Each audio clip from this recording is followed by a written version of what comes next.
Fegi ya KCB hamwe na Chandaria Foundation manyitanĩire cukuru-inĩ ũmwe mwena wa Jos barabara-inĩ ya Kagundo gũkũ Nairobi mĩhang'o-inĩ ĩrĩa makoretwo magĩtwarithia na mbere ya ũhandi wa mĩtĩ.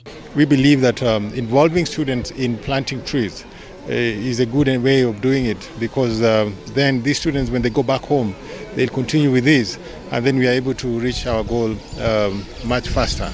So our roles as corporate is how do we ensure that the school have abundant seedlings, and how do we as foundation create an enterprise of youth who are seeing seedlings as a job, developing seedling and growing seedling as job for sale.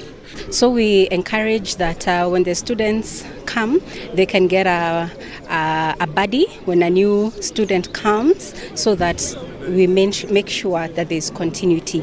Also, the teachers should be able to get on board with this program. Arũgamĩrĩri a honge ici matetirithĩtie bata wa ũmenyereri wa marĩa matũrigicĩirie na morĩtie arĩa marahanda mĩtĩ magathiĩ na mbere kũmĩmenyerera nginyagia kũrĩa kũigana. We are saying that you must go and check on that tree, ensure that that tree has water, ensure that that tree, is well aligned, that it is growing, and that's why nowadays the terminology is not just tree planting, but tree growing.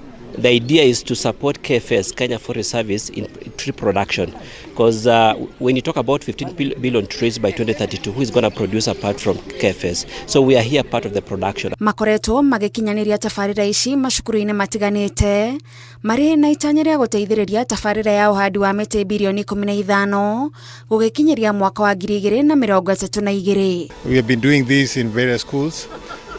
Through the support of our patron, Dr. Manu Chandaria, we have now done more than 17 tree nurseries all over the country. And so today we are here to plant 2,000 trees. And the idea is to support climate change and to be able to also to support around 45 million trees towards the president's agenda of 15 billion trees by 2032. We believe that each and every month we exit about 400,000 seedlings to be planted within the gazetted forest areas and or within the school setup. Thirikari nĩ ĩkoretwo ĩkĩheana mũthenya wa mwanya wa mwaka kũrĩ mũingĩ nĩguo gũteithĩrĩria gũkinyanĩria matanya ma ũhandi wa mĩtĩ. Handũ-inĩ ha Inooro TV, njĩtagwo Gathoni wa Jehia.